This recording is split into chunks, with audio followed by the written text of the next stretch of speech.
اللہ کے آخری نبی سرور کائنات فخر موجودات حضرت محمد صلی اللہ علیہ وآلہ وسلم کی پیدائش پر بے پناہ معجزات رونما ہوئے۔ ان معجزات میں سے اکثر کا ذکر تو اللہ پاک نے قرآن سے پہلے ہی نازل کر دیا تھا تاکہ لوگ جوک در جوک اس کے پیارے محبوب کے حلقہ ارادت میں داخل ہوتے جائیں۔ بلکہ یوں کہا جا سکتا ہے کہ حضور اقدس صلی اللہ علیہ وآلہ وسلم کی پیدائش ہی کسی معجزے سے کم نہیں۔ آج کی ویڈیو میں حضور اکرم کی پیدائش کے فوری بعد ہونے والے معجزات کو بیان کریں گے کہ نبی کریم کو پیدائش کے فوری بعد کہاں لے جایا گیا، ان کو کون اور کیوں لے کر گیا۔ حضور نبی کریم جب اس دنیا میں جلوہ افروز ہوئے تو ابلیس لعین نے تاروں کے گرنے کو دیکھتے ہوئے کہا، آج کی رات ایسا نومولود پیدا ہوا ہے جو ہمارے نظام کو درہم برہم کر دے گا۔ پھر اس نے اپنے چیلوں کو تمام روئے زمین کی مٹی لانے کا کہا جس کو وہ سونگھنے لگا۔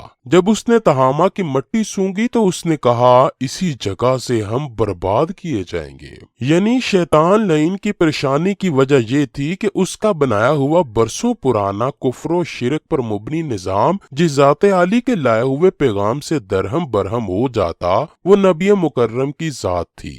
پھر اسے کسی چیلے نے مشورہ دیا کہ تمہیں تو یہ قدرت دی گئی ہے کہ کسی نومولود کو چھو کر پاگل کر دو تو اس نومولود کو ہاتھ لگا دینا تاکہ وہ صحیح نہ رہے۔ پھر جب وہ ایسا کرنے کے لیے رسول اللہ کے قریب ہوا تو اللہ کریم نے حضرت جبرائیل کو بھیجا۔ جبرائیل نے اس لعین کو ایک شدید ٹھوکر ماری جس سے وہ عدن شہر میں جا گرا۔ حضرت آمنہ فرماتی ہیں کہ میری قوم کا کوئی فرد میرے حال سے واقف نہ تھا، میں تنہا گھر میں تھی، میں نے ایک بڑی گل گراہٹ کی آواز سنی جس سے میں ڈر گئی۔ میں نے دیکھا کہ ایک سفید پرندہ آیا اور اپنا پر میرے سینے پر مارا، میرا خوف جاتا رہا۔ میں نے مڑ کر دیکھا تو سفید مشروب میرے سامنے تھا جسے میں دودھ سمجھی، میں پیاسی تھی تو میں نے اسے پی لیا اور پینا شروع کیا۔ مجھ سے ایک نور بلند ہوا، پھر میں نے دراز قد خوبصورت عبد مناف کے قبیلوں کی عورتوں کی طرح خواتین کو اپنے کمرے میں داخل ہوتے ہوئے دیکھا۔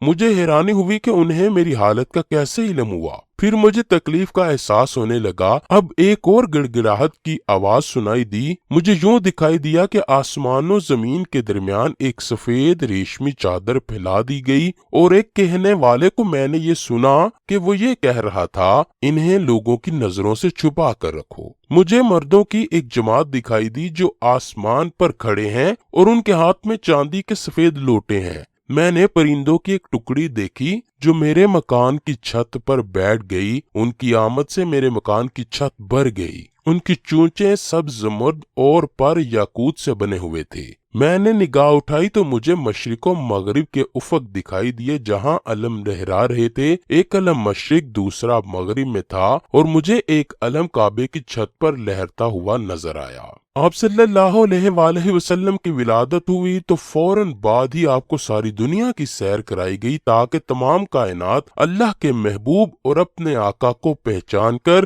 زیارت کا شرف حاصل کر لے، اور آپ صلی اللہ علیہ وآلہ وسلم بھی اپنی تمام سلطنت اور تمام امت کو دیکھ لیں۔ اپنے لاڈلے بیٹے محمد صلی اللہ علیہ وآلہ وسلم کی ولادت کے بعد کے احوال کا ذکر کرتے ہوئے حضرت آمنہ فرماتی ہیں کہ ایک بادل نمودار ہوا، اس سے گھوڑوں کے ہنہنانے اور پروں کے پڑپڑانے کی آوازیں آ رہی تھیں۔ اس بادل نے انہیں ڈانپ لیا اور وہ میری نظروں سے غائب ہو گئے۔ میں نے سنا تو کوئی کہہ رہا تھا، محمد کو مشرق و مغرب اور انبیاء کرام کے اماکن و ولادت پر لے جاؤ اور جنوں ان سے پرندوں اور پرندوں سے اور ہر قسم کی روحانی مخلوق سے ان کا تعارف کراؤ اور انہیں حضرت آدم علیہ السلام کی سفود، حضرت نوح علیہ السلام کی رقت و گریازاری، حضرت ابراہیم علیہ السلام کی خلت و دوستی، حضرت اسماعیل علیہ السلام کی زبان، حضرت یعقوب علیہ السلام کی بشارت، حضرت یوسف علیہ السلام کا حسن، حضرت داؤد علیہ السلام کی آواز، حضرت ایوب علیہ السلام کا صبر، حضرت یحییٰ علیہ السلام کا زہد، حضرت عیسیٰ علیہ السلام کی سخاوت عطا فرماؤ اور اخلاق انبیاء کرام سے معمور کر دو۔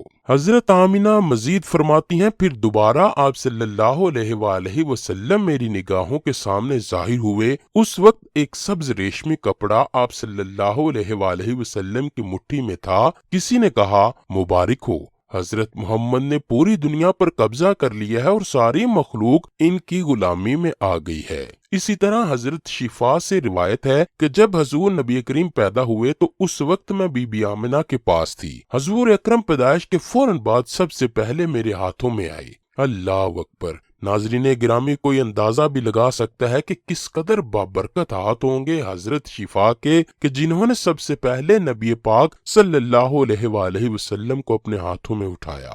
کیا ہی قسمت والے ہاتھ ہوں گے۔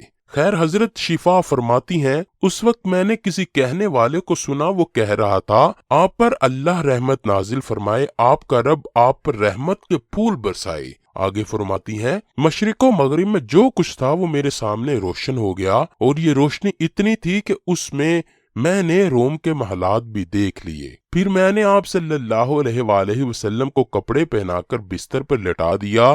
اسی دوران اچانک روشنی بھی کم ہو گئی، مجھ پر رعب اور کپکپی طاری ہو گئی۔ میں نے دائیں طرف سے سنا کوئی کہنے والا کہہ رہا تھا انہیں کہاں لے گئے ہیں؟ جواب آیا مغرب کی طرف۔ اس کے بعد پھر روشنی پھیل گئی، مجھ پر رعب چھا گیا اور میرے رونگٹے کھڑے ہو گئے۔ روشنی پھر کم ہوئی، اس دفعہ بائیں طرف سے آواز آئی، کوئی کہہ رہا تھا اب انہیں کہاں لے گئے ہیں؟ جواب آیا مشرق کی طرف لے گئے ہیں۔ حضور اکرم صلی اللہ علیہ وآلہ وسلم کی پیدائش سے پہلے مکہ قحط اور خشک سالی کا شکار تھا، لیکن جیسے ہی آپ صلی اللہ علیہ وآلہ وسلم والدہ کے شکم مبارک میں تشریف لائے تو بارشیں شروع ہو گئیں، دھوپ نے گرمی چھوڑ دی، ہر طرف ہریالی پھیلنے لگی، یہاں تک کہ جب آپ پیدا ہوئے تو وہ سال ہر کسی کے کھیت نے دوگنا پھل دیا، لوگوں کی فصلیں ہری بھری رہیں، زمینیں سرسبز و شاداب ہو گئیں۔ حضرت ابن عباس کا فرمان ہے کہ جب اشرف الانبیاء احمد مجتبی حضور نبی کریم دنیا میں تشریف لائے تو آپ کی انول نال کٹی ہوئی تھی۔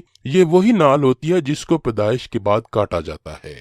آپ صلی اللہ علیہ وآلہ وسلم ختنہ شدہ پیدا ہوئے، آپ خوشبو کے ساتھ دنیا میں تشریف لائے۔ اللہ کی اپنے محبوب کے ساتھ ایسی محبت تھی کہ اللہ پاک نے حضرت آمنہ اور حضرت عبداللہ سے کسی دوسرے بچے کی پیدائش کو گوارا نہ کیا۔ اللہ پاک ہمیں توفیق عطا فرمائے کہ ہم اہل ایمان، اہل محبت و عشق بن سکیں، تاکہ ہمارا نام تاجدار کائنات صلی اللہ علیہ وآلہ وسلم کے عاشقوں میں لکھا جا سکے۔